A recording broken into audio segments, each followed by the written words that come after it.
In this video, I'll demonstrate how to sign up for the Amazon Web Services free tier. And here you can see the address that I've gone to. It's simply aws.amazon.com/free. And so from here, we're going to click on Create a Free Account. And at this point, I'll sign in with either an existing account or I'll create a new account. I'm going to choose I am a new user, and I'll put in my email address here. And I'll go ahead and hit sign in. And now I'll go ahead and put in some login credentials. So I'm going to put my name in, my email address. I'll put my email address in again, and I'll type in a password.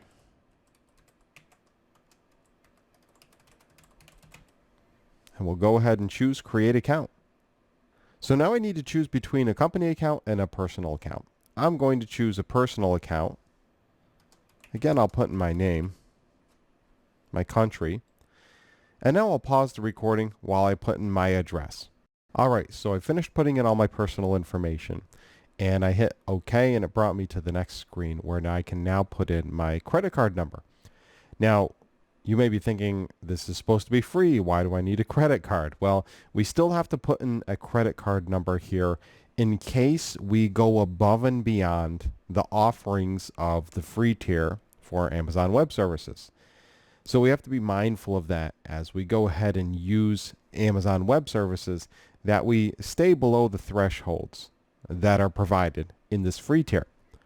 So I'm going to go ahead and put in my credit card number and my cardholder name, and then I'll go ahead and hit continue. Now that I've put in my credit card number, I'll need to provide Amazon Web Services with a phone number so that they can call me and validate that I'm actually a real person. So now that I've got my phone number in here, I'll go ahead and hit the Call Me Now button. And once I go ahead and put in my phone number and hit the Call Me Now button, a PIN will display on my screen here. When I receive my phone call, I'll just have to put in that PIN, and then Amazon Web Services will show that the identity verification is complete, and I can proceed. And now I can choose a support plan. Now, if I want to get access to customer service 24/7, if I want all of the kind of bells and whistles of AWS support, I can choose one of these higher tiers. Right? But because I'm going with the free edition here, I basically just want the very basics, and I'm going to kind of be on my own a little bit here. Right? I'm going to have to find answers to questions on my own. I can ask some questions, in the forums and in other areas like that, but I'm not going to be able to, engage AWS support for help on configuring my resources.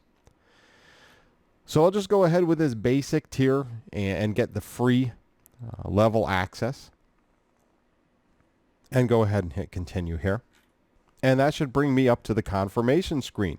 Now I see welcome to Amazon Web Services. My account has now been created.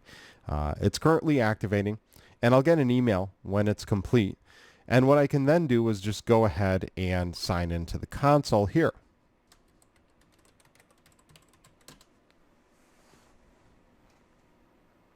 And here I am. I'm successfully signed into my console, and now I can start to work within my Amazon Web Services free tier.